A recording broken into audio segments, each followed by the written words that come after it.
নমস্কার বন্ধুরা, welcome to ইউনিকন। তো বন্ধুরা, এই ভিডিওতে আমরা কিছু ক্রিকেট রিলেটেড আপডেটস নিয়ে আলোচনা করব, যেখানে বেশ কিছু বিষয় বেরিয়ে আসছে, যেখানে বাংলাদেশকে তো রীতিমতো জাস্ট পাত্তাই দিল না আইসিসি। তাদের যে রিকোয়েস্ট ছিল ইন্ডিয়া থেকে আমরা ম্যাচ সরিয়ে নিয়ে যাব, সেটার জবাবে আইসিসি কি বলেছে তোমাদেরকে জানাবো। তারই সঙ্গে সঙ্গে নিউজিল্যান্ডের টি-20 স্কোয়াড কিন্তু অ্যানাউন্স হয়েছে টি-20 বিশ্বকাপের জন্য, সেই স্কোয়াড তোমাদের জানাবো এবং নিউজিল্যান্ডের প্লেইং 11 কেমন হতে পারে সেই নিয়েও আলোচনা করব। নর্মালি আমার প্ল্যান ছিল তোমার ইংল্যান্ড এবং সাউথ আফ্রিকার ভিডিওটা দেবার, যেটা রেডিও আছে। তবে যেহেতু এখন নিউজিল্যান্ডের স্কোয়াডটা বেরিয়েছে, সেটা নিয়ে আমরা আলোচনা করব। তিনজন কেকেআরের প্লেয়ারও আছে সেই দলে। তো ইংল্যান্ড আর সাউথ আফ্রিকার ভিডিওটা পরে দিচ্ছে, আজ না হয় কাল দিয়ে দেবো, ঠিক আছে? তো চলো যদি মেন টপিকে যাওয়া যায়, সেখানে কিন্তু প্রথমে যে বিষয়টা নিয়ে আমরা কথা বলবো সেটা হচ্ছে মুস্তাফিজুর রহমান। সেই বিষয়টা তো দেখছি এখন বিশাল বড় একটা বিষয় হয়ে গিয়েছে। মানে আমি বুঝতে পারছি না, আমরা তো ক্রিকেটিং দিক থেকে আলোচনা করার চেষ্টা করছিলাম যে হ্যাঁ, মুস্তাফিজুরকে না খেলতে দেওয়ায় সেটা বিসিসিআই আগেই তাকে না আসতে দিতে পারতো। কেকেআরের একটু ক্ষতি তো অবশ্যই হলো, সেই সব বিষয়গুলো। তবে এখন দেখছি সেটা রীতিমতো একটা বিশাল বড় পলিটিক্যাল বিষয় হয়ে গিয়েছে। যদিও আমরা বলি যে রাজনীতি আর খেলা বাইরে রাখতে, বাট এখনকার দিনে সব জায়গাতেই খেলা আর রাজনীতি মিশে গিয়েছে, এটা সত্যি কথা। কিন্তু সেই জায়গাতেই দেখলাম বাংলাদেশে তো রীতিমতো ভাই দেখলাম আন্দোলন চলছে, কেন আর কি মুস্তাফিজুর রহমানকে বাদ দেওয়া হলো। দেখলাম একটা খড়ের কুসপুতুল বানিয়েছে আইপিএল এর নামে, সেটা জ্বালাচ্ছে। মানে আমি যারা আমার বাংলাদেশি ভিউয়ার্স যারা আছো, তাদেরকে একটা জিনিস জিজ্ঞেস করতে চাই, হ্যাঁ গো, তোমাদের দেশে কি মানুষজনের কাজকর্মের এতই অভাব যে ঠিক আছে মুস্তাফিজুর রহমান একটা ক্রিকেটার, তাকে খেলতে দেয়নি, তার জন্য দেশ জুড়ে আন্দোলন শুরু হয়ে গেল? মানে আমি তো ভাবছিলাম যেভাবে বাংলাদেশের কিছু মানুষ বয়কট ইন্ডিয়া করতে থাকে, ইন্ডিয়ার লিগ থেকে বাংলাদেশের প্লেয়ার বাদ দিয়ে দেওয়া হয়েছে বলে তারা খুশি হবে যে ভারতের লিগে আমরা খেলবো না। এ তো দেখছি অন্য ব্যাপার।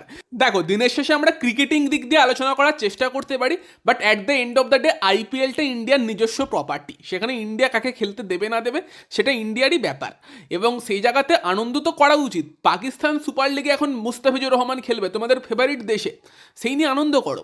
আর আরেকটা বিষয় হচ্ছে যে পাকিস্তান সুপার লিগে মুস্তাফিজুর খেলছে দেখে দেখলাম অনেক পাকিস্তানি ফ্যান বলছে এটা আমাদের জয়, মুস্তাফিজুর আইপিএল ছেড়ে পাকিস্তানে খেলতে আসছে।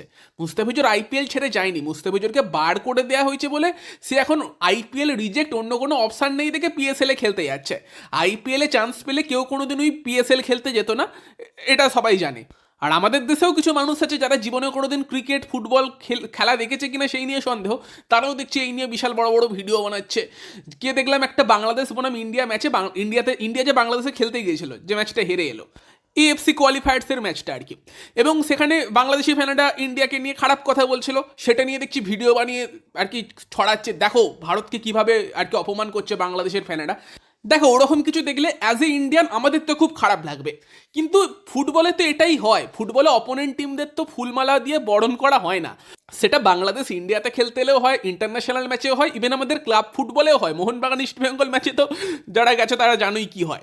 সেখানে আমাদের দেশেও কিছু তার কাটা কন্টেন্ট ক্রিয়েটার আছে, আমি অস্বীকার করছি না, কিন্তু ব্যাপারটা হচ্ছে যে এইসবের মধ্যে বাংলাদেশ তো বড় সড়ো স্টেপ নিচ্ছে। তারা জানিয়েছে আইপিএল তাদের দেশে ব্রডকাস্ট করবে না, আইপিএল তাদের দেশে দেখাবে না।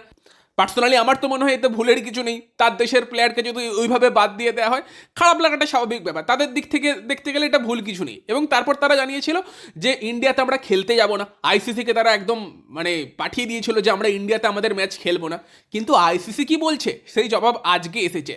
আইসিসি বলছে তোমরা এমন কোনো বড় দল নয় যে তোমাদের কথাতে আমাদেরকে আবার পুরোপুরি ভেন্যু চেঞ্জ করতে হবে, আমরা আবার পুরো আমাদের শিডিউল তৈরি হয়ে আছে, প্ল্যানিং তৈরি হয়ে আছে, তোমাদেরকে একটা অন্য দেশে পাঠিয়ে দেবো, তার সঙ্গে সঙ্গে তোমাদের গ্রুপের ম্যাচগুলো খেলতে অন্য টিমেরা সেই দেশে যাবে। তোমরা এমন কিছু বড় টিম নয়, খেলতে হলে তোমাদেরকে ইন্ডিয়াতে এসেই খেলতে হবে, খেললে এখানে এসেই খেলো, নয় খেলতে হবে না। তোমরা তোমাদের ম্যাচগুলো ফোরফিট করে দাও, তোমাদের যে ম্যাচগুলো আছে আর কি ওই ম্যাচগুলোয় যে অপোনেন্ট আছে তারা পয়েন্ট পেয়ে যাবে, খেলতে আসতে হবে না। আমি যদি বাংলাদেশ ক্রিকেট বোর্ডের উপদেষ্টা হতাম, আমি তো বলতাম ভাই আইসিসিকে চ্যালেঞ্জ করো, বলো যে আমরা খেলতে যাব না।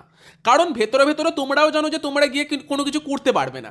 ইন্ডিয়াতে এসে সুপার 8-এ কোয়ালিফাই হয়তো টেনে টুনে করে যেতেও পারো, তার বেশি আর এগোবে না। সেখানে ultimate result Bangladesh cricket team কি করবে সেটা কম বেশি আমরা বা বাংলাদেশের ফ্যানেরাও জানি। কি করতে পারে এই টিম। তো সেই জায়গাতে খেলতে না এলেই কিন্তু একটা বড় চ্যালেঞ্জ আইসিসিকে ছোঁড়া যেতে পারে যে আমরা খেলতেই গেলাম না। দেখেছো আমাদের চড়, দেখেছো আমরা একদম নিজেদের কথার মালিক, খেলতে এলে ভাই সেই হারতেই হবে। এবং তখন ভাই লোকজন খেস্সা করবে যে কিরে খেলতে আসবি না বলেছিলিস, সেই তো এখানে সেই খেলতে হলো। দেখো এবার বাংলাদেশ ক্রিকেট বোর্ড কি করে, সেই দিকে আমাদের নজর থাকবে। যাই হোক, সেখানে বাংলাদেশের কথা বাদ দিয়ে যদি আমরা চলে যাই নিউজিল্যান্ডের কথায়, নিউজিল্যান্ড কিন্তু তাদের টি-20 ওয়ার্ল্ড কাপের স্কোয়াড অ্যানাউন্স করেছে। যেই স্কোয়াডে কারা কারা আছে, স্কোয়াডে ক্যাপ্টেন অবশ্যই মিচেল স্যান্টনার, তার সঙ্গে আছে Finn Allen, Devon Conway, Tim Seifert as a batsman. অলরাউন্ডারদের মধ্যে ক্যাপ্টেন স্যান্টনার তো আছেই, তার সঙ্গে সঙ্গে আছে Michael Bracewell, Mark Chapman, Daryl Mitchell, Jimmy Neesham, Glenn Phillips এবং রাচিন রবীন্দ্র। বোলারদের মধ্যে আছে Jacob Duffy, Lockie Ferguson, Matt Henry, Adam Milne এবং ইস সোধি। তো ওভারঅল নিউজিল্যান্ডের স্কোয়াডও কিন্তু ভালো স্কোয়াড আছে, আর নিউজিল্যান্ড দলকে আমরা ইন্ডিয়ান কন্ডিশনে ভালো করতে দেখি। ফলে নিউজিল্যান্ডের কাছে এমন একটা টিম আছে যারাও কিন্তু এই টি-20 বিশ্বকাপে ভালো করতে পারে। যদি আমরা একটা নিউজিল্যান্ডের প্লেইং 11 বানাই, নিউজিল্যান্ডের প্লেইং 11 কেমন হতে পারে? এবার একসাথে ফিন অ্যালেন, টিম সাইফার্ট আর রাচিন রবীন্দ্রর খেলার চান্সটা হয়তো কম, কারণ এই তিনজনই কিন্তু টপ 3 প্লেয়ার। এবং তারই সঙ্গে সঙ্গে ডেভন কনওয়ে আছে নিউজিল্যান্ড টিমে, যেও আর কি নিউজিল্যান্ড টিমে রীতিমতো প্রায়োরিটি পায়, খেলে।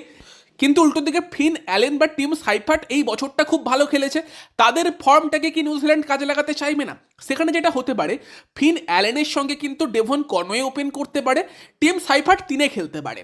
টিম সাইফার্ট খেলেছে ওই পজিশানে, যদিও ওখানে টিম সাইফার্ট স্ল্যাশ রাচিন রবীন্দ্রকেও রাখা যেতে পারে।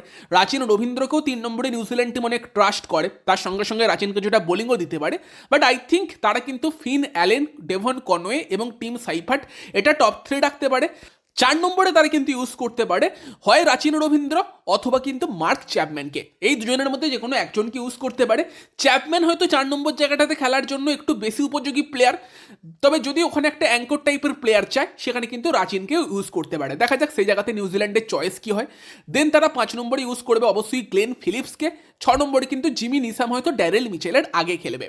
এবার এই যে নিউজিল্যান্ডের টপ 6 আছে, এখানে গ্লেন ফিলিপস বল করতে পারে, জিমি নিসাম বল করতে পারে, রাচিন রবীন্দ্র বা মার্ক চ্যাপম্যানের মতো প্লেয়ার তারাও কিন্তু দরকারে বোলিং করতে পারে। ফলে সেই অ্যাডভান্টেজটা তারা পাবে, অলরাউন্ডারদের অ্যাডভান্টেজ। এবং সেখানে তারা ইজিলি 8 অব্দি কিন্তু ব্যাটিং খেলাতে পারবে, কারণ সেখানে তারা 7 নম্বরে ইউজ করতে পারবে মাইকেল ব্রেসওয়েলকে, যে কিন্তু অফ স্পিন বোলিংয়ের পাশাপাশি ভালো ব্যাটিংও করতে পারে। 8-এ ইউজ করতে পারবে কিন্তু সেক্ষেত্রে তারা মিচেল স্যান্টনারকে। এবার এখানে আমি একটা জিনিস ভাবছি যে যদি নিউজিল্যান্ড ভাবে যে আমাদের কাছে তো গ্লেন ফিলিপস আছে, সেও ভালো রকম অফ স্পিন করে দিতে পারে, এবং তারই সঙ্গে সঙ্গে যদি আমরা রাচিন রবীন্দ্রর বোলিংয়ের উপরও একটু ট্রাস্ট করতে পারি, ব্যাটিংটাকে আরও স্ট্রং করতে চাই, সেখানে তারা কিন্তু এটাও করতে পারে 4-এ রাচিন রবীন্দ্র, 5-এ তোমার মার্ক চ্যাপম্যান, 6-এ গ্লেন ফিলিপস, 7-এ জিমি নিসাম, 8-এ মিচেল স্যান্টনার। এটাও তারা করতে পারে মাইকেল ব্রেসওয়েলকে না খেলিয়ে, কারণ আমরা দেখতে পাচ্ছি চ্যাপম্যান, ফিলিপস বা তোমার তার সঙ্গে রাচিন রবীন্দ্র, নিসাম এরা বল করতে পারে এবং হয়তো ব্রেসওয়েলের থেকে ব্যাটেও কন্ট্রিবিউশন বেশি করতে পারে।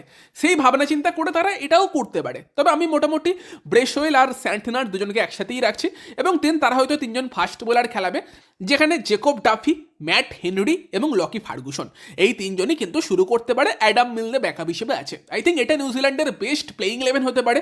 কোথাও খুব ড্রাই কন্ডিশন হলে তারা কিন্তু লকি ফার্গুসনকে না খেলিয়ে সেখানে ইস সোধিকেও নিয়ে আসতে পারে। নয়তো হ্যাঁ, রিস্ট স্পিনার নেই এই লাইন আপটাই যদি আমরা ইস সোধিকে বাইরে রাখি, তবে তারপরও Mitchell Santner, Michael Bracewell, Glenn Phillips সঙ্গে রাচিন অথবা তোমার মার্ক চ্যাপম্যান, খানচারেক স্পিন বোলিংয়ের অপশান তো এখানেও থাকছে। যদি স্লো কন্ডিশন হয় তারা স্পিনারদের দিয়ে অপারেট করিয়ে নিতে পারবে, অপশান তাদের কাছে আছে।